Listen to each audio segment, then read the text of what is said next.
আসসালামু আলাইকুম রহমতুল্লাহি তাআলা ওয়া বারাকাতু। আমি মোহাম্মদ হাসান মাহমুদ। অনেকের রিকোয়েস্টে, অনেকের অনুরোধে ইনশাআল্লাহ আজ থেকেই ইংরেজি প্রথম পত্র, ইংরেজি দ্বিতীয় পত্র এবং বিজ্ঞানের নানা বিষয় নিয়ে আপনাদের যে সকল সমস্যা রয়েছে ইনশাআল্লাহ ওই সমস্যাগুলোর সমাধান দেওয়ার চেষ্টা করব খুব সহজেই এবং খুব সংক্ষিপ্ত আকারে। ইংরেজি গ্রামার এবং বিজ্ঞান এটা ধারাবাহিক থাকবে না, অনিয়মিত। যখন আপনাদের যে সমস্যা থাকবে আমাকে মেসেজ করবেন, কমেন্ট করবেন, ইনশাআল্লাহ আমি দেওয়ার চেষ্টা করব। আর ইংরেজি গ্রামার ওইটা ইনশাআল্লাহ ধারাবাহিকভাবে চলমান থাকবে, একদম বেসিক লেভেল থেকে শুরু হবে অ্যাডভান্স লেভেল পর্যন্ত, একদম বেসিক থেকে। তবে আমি কোনো টপিক সম্পর্কে অতিরিক্ত তথ্য বলবো না, অতিরিক্ত কথা বলবো না। যেখানে স্টুডেন্ট ইংরেজি গ্রামারের রুলস নিয়ম এটা সেটা নিয়ে ঘাবড়ে যায়, সেখানে আমি কোনো বিষয় নিয়ে অতিরিক্ত তথ্য না দেওয়ার চেষ্টা করব। ইনশাআল্লাহ খুব সংক্ষিপ্ত আকারে আপনাদেরকে বেসিক ধারণা দেওয়ার চেষ্টা করবেন ইনশাআল্লাহ। তো আমার সাথেই থাকবেন। তো আসেন ইংরেজি গ্রামার একদম বেসিক লেভেল থেকে শুরু করে দিই আমরা। একদম বেসিক লেভেল বলতেই পার্টস অফ স্পিচকে বোঝানো হয়। ইংরেজি গ্রামারে একদম বেসিক লেভেল বলতে পার্টস অফ স্পিচকে বোঝানো হয়। আর এই পার্টস অফ স্পিচ কি? পার্টস অফ স্পিচ হচ্ছে, যেমন আমরা যদি বাংলা গ্রামার ধরি, যেমন বাংলা গ্রামারে প্রত্যেকটা বাক্য, প্রত্যেকটা সেন্টেন্স, প্রত্যেকটা স্পিচ কিছু কিছু উপাদান দ্বারা তৈরি। আমি যদি আপনাকে বলি আপনি ভাত রান্না করেন অথবা ভাতে কোন ধরনের উপাদান রয়েছে, আপনি সেখানে পানি আর ভাত ছাড়া কিছু পাবেন না। কেন? কারণ ওই ভাতটা তৈরি হয়েছে পানি আর ভাত, চাল দ্বারা। এই দুইটা ছাড়া আপনি অন্য কোনো উপাদান পাবেন না। ঠিক অনুরূপভাবে বাংলা ভাষাতেও আপনি যে কোনো বাক্য, যে কোনো সেন্টেন্স, যে কোনো স্পিচে আপনি 5টা উপাদানের বেশি পাবেন না। প্রত্যেকটা বাক্য, প্রত্যেকটা স্পিচ 5টা উপাদান দ্বারাই তৈরি। বিশেষ্য, বিশেষণ, সর্বনাম, অব্যয়, ক্রিয়া। আরবিতে প্রত্যেকটা জুমলা, প্রত্যেকটা কালাম মাত্র 3টা জিনিস দিয়ে তৈরি: ইসিম, ফেল, হরফ।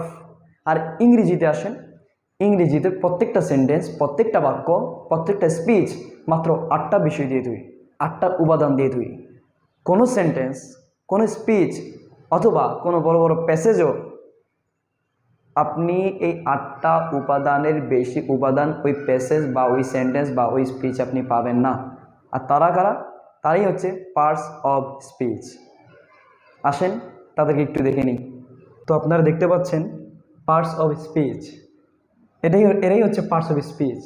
অর্থাৎ ইংরেজিতে প্রত্যেকটা সেন্টেন্স, প্রত্যেকটা স্পিচ, প্রত্যেকটা বাক্যে কিংবা বড় বড় যেই প্যাসেজগুলো রয়েছে ওই প্যাসেজের প্রত্যেকটা বাক্য, প্রত্যেকটা স্পিচ এই 8টা উপাদান দিয়ে তৈরি, এর বাইরে নয়। তো এরা উপাদান কিনা, এই উপাদানকে আমি অংশ বলতে পারি কিনা?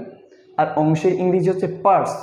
পার্ট, পার্ট, পার্ট মানে হচ্ছে অংশ। আর পার্টস এখানে প্লুরাল নিয়ে আসছে। কেন? কারণ উপাদান একটা না, অনেকটা।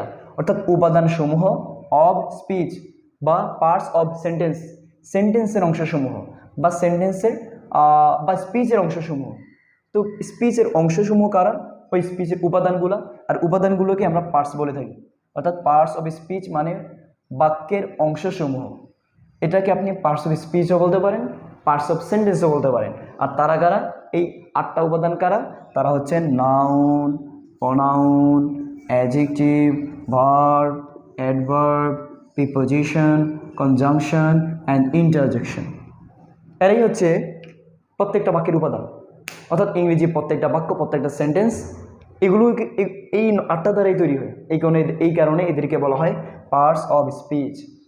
তো এরা এক একটা এক এক ধরনের, এদের এক একদের আচরণ, এক একজনের আচরণ, এক এক ধরনের স্বাদ, এক এক ধরনের ব্যবহার এক এক রকম। আসেন কোনটা কি সামান্য করে ছোট করে আমরা জেনে নিই। হচ্ছে নাউন, কারো নাম বা কোনো বস্তুর নাম।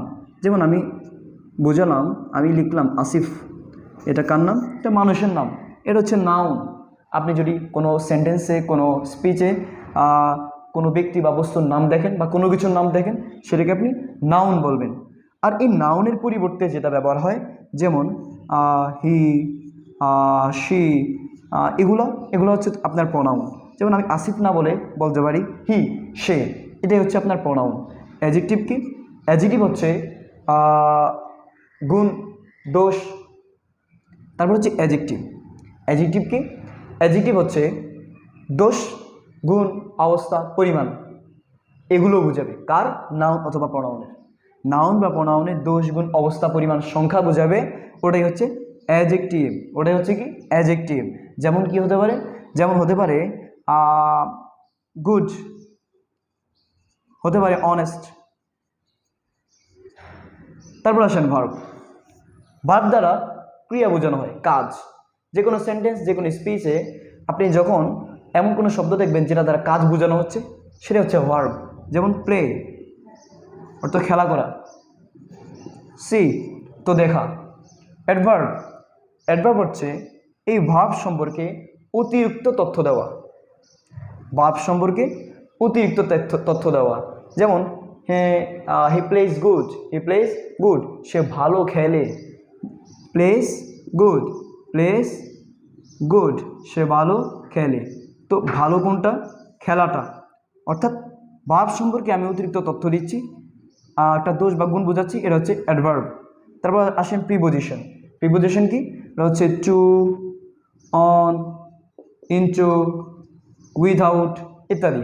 কনজাংশন এটা কি? এটা হচ্ছে দুইটা শব্দকে যেটা জোড়া লাগায়, and, or, but, etc.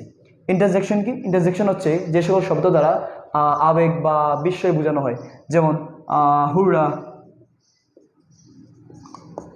Alas ইত্যাদি।